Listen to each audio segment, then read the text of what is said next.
அடுத்து ஒரு ஸ்பெஷல் கேட்டகரியான ஒரு மித்த பார்க்க போறோம். என்னன்னு பார்த்தோம்னா, இப்ப புதுசா எல்லாரும் சொல்றது என்னன்னா, ஹேர் ஃபால் ஆங்ஸைட்டி அப்படின்னு சொல்லிட்டு இருக்காங்க. என்னன்னு பார்த்தோம்னா, எக்ஸாம்பிளுக்கு நெறைய பேர் என்ன பண்றாங்கன்னு பார்த்தீங்கன்னா, டெய்லி ஹேர் ஃபால் ஆகுறத எடுத்து எடுத்து எவ்வளோ இருக்கு அப்படின்ற மாரி எண்ணிட்டு இருக்காங்க. எக்ஸாம்பிளுக்கு டே 1ல வந்து எனக்கு வந்து 17 முடி விழுந்துச்சு. அடுத்து டே 2ல வந்து எனக்கு 23 முடி விழுது. அடுத்து டே 3ல வந்து 31 முடி விழுந்துருச்சு. ஐயோ! என்ன இவ்ளோ முடி ஃபால் ஆகுது அப்படிங்கிற மாதிரி நினைச்சுக்குவாங்க. டாக்டர கன்சல்ட் பண்ணி எனக்கு நேத்து இவ்ளோ முடி கொட்டுச்சு, இன்னைக்கு இவ்ளோ முடி கொட்டுது. போற போக்க பார்த்தா எனக்கு எல்லா முடியும் கொட்டிரும் போல அப்படிங்கிற மாதிரி டாக்டர் கிட்ட சொல்லுவாங்க. அதுக்கு என்னோட பதில் என்னவா இருக்கும்னு பார்த்தீங்கன்னா, நீங்க ஹேர் எடுத்து கவுண்ட் பண்ணிட்டு இருந்த டைம வேற ஏதாச்சும் ஒரு விஷயத்துக்கு யூஸ்ஃபுல்லா பயன்படுத்தியிருக்கலாம் அப்படின்ற மாரி தான் நான் சொல்லுவேன். ஏன்னு பார்த்தீங்கன்னா, ஒரு நாளைக்கு 50ல இருந்து 100 முடி விழுறது ரொம்ப நார்மலான ஒரு விஷயம். இது ஏன் நடக்குது அப்படிங்கறதெல்லாம் என் ப்ரீவியஸ் வீடியோல இந்த 30 டேஸ் சீரீஸ்ல நான் ஏற்கனவே போஸ்ட் பண்ணியிருக்கேன். வேணா செக் பண்ணி பாருங்க. இந்த ஹேர் க்ரோத் சைக்கிள் இருந்துட்டே இருக்கறனால நம்மளுக்கு நார்மலாவே ஒரு நாளைக்கு 50ல இருந்து 100 முடி விழுறது நார்மல் தான். அதை இக்னோர் பண்ணிடணும். இதை தாண்டி உங்களுக்கு வந்து ஹேரோட டென்சிட்டி கம்மியாகுதோ, இல்லை நீங்க வாக்கெடுத்து சீவும் போது அந்த பார்ட் வந்து வைடன் ஆகுதோ, இல்லை ஸ்கேல்ப் நல்லா விசிபிளா தெரியற மாதிரி இருக்கும், இல்லை பேட்சா அங்கங்க பேட்சா ஹேர் ஃபால் ஆகுது அப்படின்னும் போது தான் நீங்க ஒரு டாக்டர் கன்சல்ட் பண்ணணும்.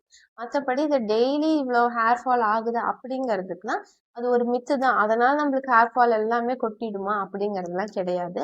ஸோ இது ஒரு பெரிய மித்து தான். அடுத்து எல்லாத்துக்கும் காமனா இருக்க ஒரு மித்த பத்தி தான் பார்க்க போறோம். என்னன்னு பாத்தீங்கன்னா, ஸ்ட்ரெஸ்னால ஹேர் ஃபால் ஆகுறது. நேத்து வந்து எங்க ஆபீஸ்ல வந்து ஒரே ஒர்க் ப்ரெஷரா இருந்துச்சு. என்ன பாஸ் ரொம்ப திட்டிட்டே இருந்தாங்க. ரொம்ப ஒர்க் ப்ரெஷரா இருந்துச்சு அப்படின்னு யோசிச்சுட்டு, ஆனா இன்னைக்கு வந்து எனக்கு ஹேர் ஃபால் ஆயிடுச்சு. ஆனா நீங்க என்ன நினைப்பீங்க? நேத்து என் பாஸ்னாலதான் பாஸ் திட்டிட்டே இருந்தாரு. அந்த ஒர்க் ப்ரெஷர்னால எனக்கு இன்னைக்கு ஹேர் ஃபால் ஆயிடுச்சு அப்படின்னு சொல்லிட்டு பாஸ் மேல பிளேம் பண்ணிருப்பீங்க. ஆனா ஸ்ட்ரெஸ்னால உங்களுக்கு ஹேர் ஃபால் ஆகுதுன்னா அது இம்மீடியட்டா நடக்காது.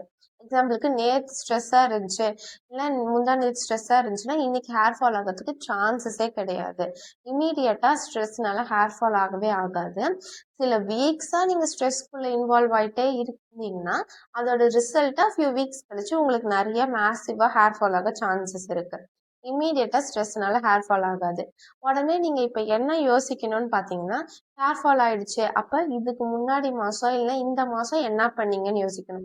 என்ன மாதிரி ஃபுட் எடுத்தீங்க, கரெக்டா தூங்குனீங்களா, இல்ல நிறைய ஸ்ட்ரெஸ்ஸுக்கு இன்வால்வ் ஆனீங்களா, இந்த மாதிரி நம்ம யோசிக்கணும். இதனால நம்மளுக்கு ஒரு சொல்யூஷன் கிடைக்க வாய்ப்பு இருக்கு. ஸோ ஸ்ட்ரெஸ்னால இம்மீடியட்டா ஹேர் ஃபால் ஆகும் அப்படின்னு நீங்க நினைக்கிறது ஒரு பெரிய மித்து.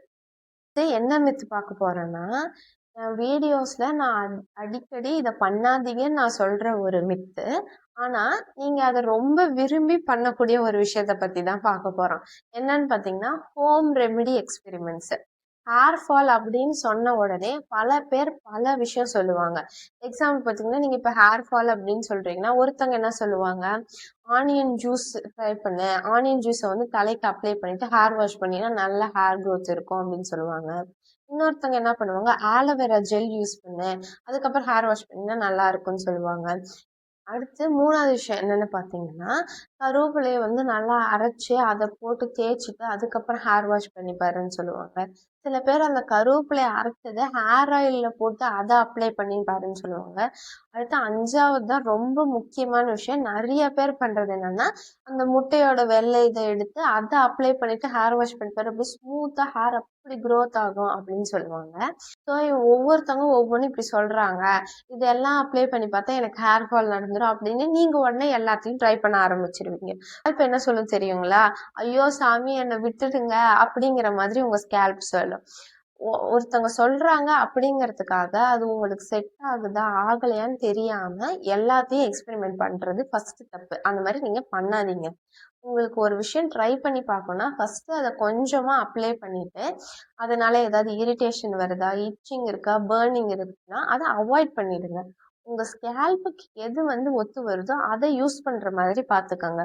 ஹோம் எக்ஸ்பெரிமெண்ட்ஸ் பண்றது ஃபுல்லா தப்பு அப்படின்னு நான் சொல்ல வரல. உங்க ஸ்கேல்புக்கு எது செட் ஆகுதோ அதை நீங்க ட்ரை பண்ணுங்க. ஏன்னா இப்ப வைரலா சொல்றாங்க எல்லாத்துக்குமே செட் ஆகுது அப்படிங்கறதுனால உங்களுக்கு செட் ஆகணுங்கிற அவசியம் கிடையாது.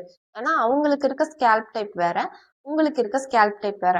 உங்க ஸ்கேல்ப்புக்கு ஏத்த மாதிரி ஒரு எக்ஸ்பெரிமெண்ட் பண்ணி அது உங்களுக்கு செட் ஆச்சுன்னா அதை நீங்க ஃபாலோ பண்ணிக்கலாம். ரொம்ப முக்கியமான ரொம்ப பெரிய மித்த பத்தி தான் பார்க்க போறேன். என்னன்னு பார்த்தீங்கன்னா, ஹேர் ஃபால் ஆன உடனே எல்லாருமே பயப்பட ஆரம்பிச்சிருவாங்க. அதாவது பேனிக் ஆக ஆரம்பிச்சுட்டு, எனக்கு ஹேர் ஃபால் வந்துட்டாலே என் முடி ஃபுல்லா கொட்டி போயிடும். அவ்வளோதான். நான் இனிமே வந்துட்டு நல்ல ஒரு ஹேர் ஸ்டைல் போட முடியாது. இல்லைன்னா வெளியே போனா நான் கேப் போட்டுட்டு தான் போகணும். அந்த மாதிரி ஒரு டிசிஷனுக்கே, அதாவது ஒரு சில ஹேர் விழுறனால அவங்க லைஃப் டைமே இப்படிதான் ஆகுன்ற மாதிரி ஒரு டிசிஷன் எடுத்துருவாங்க. ஆனா அப்படி கிடையாது. ஒரு நாளைக்கு இவ்வளோ ஹேர் விழுவும். அதாவது 50லேருந்து 100 முடி விழணும் அப்படிங்கிறது ஒரு நார்மலான விஷயம்தான்.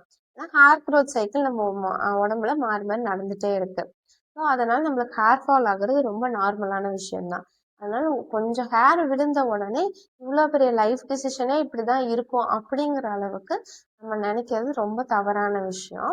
ஃபர்ஸ்ட் வந்து ஹேர் ஃபால் ஆக ஸ்டார்ட் ஆனதுமே உங்க ஹேரோட வால்யூம் எப்படி இருக்குதுன்றத ஃபர்ஸ்ட் பாருங்க. என்ன மாதிரி பேட்டர்ன்ல ஹேர் ஃபால் ஆகுதுன்னு பாருங்க.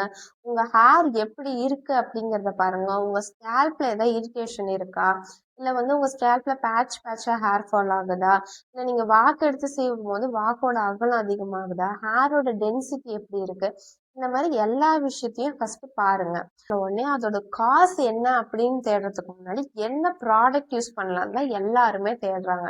என்ன ஆயில் யூஸ் பண்றது, என்ன ஷாம்பு யூஸ் பண்றது, என்ன சீரம் யூஸ் பண்ணலாம், இல்லை என்ன சப்ளிமெண்ட்ஸ் எடுத்துக்கலாம் அப்படிங்கிற மாதிரி ரேண்டமா தான் சூஸ் பண்றாங்க இல்லையா. அந்த ஹேர் ஃபால் எந்த காசுனால வருது அப்படிங்கிறதையும் அவங்க யோசிக்க மறந்துடுறாங்க. முதல்ல ஹேர் ஃபால் ஆனதும் நம்ம பேனிக் ஆகாம எந்த ஒரு விஷயத்தையும் யோசிக்காம என்ன மாதிரி ஹேர் ஃபால் ஆகுது, எந்த காரணத்தினால ஹேர் ஃபால் ஆகுது அப்படிங்கறது யோசிக்கணும். ஃபர்ஸ்ட் லைஃப் ஸ்டைல் சேஞ்சஸ், அதாவது நம்ம ஷாம்பு யூஸ் பண்றது, ஹேர் ஆயில் யூஸ் பண்றது, எது நம்மளுக்கு செட் ஆகுது செட் ஆகல, அந்த மாதிரி ஃபர்ஸ்ட் வந்துட்டு பேனிக் ஆகாம எதனால முடி ஃபால் ஆகுது அப்படிங்கறத அப்சர்வ் பண்ண ஸ்டார்ட் பண்ணணும்.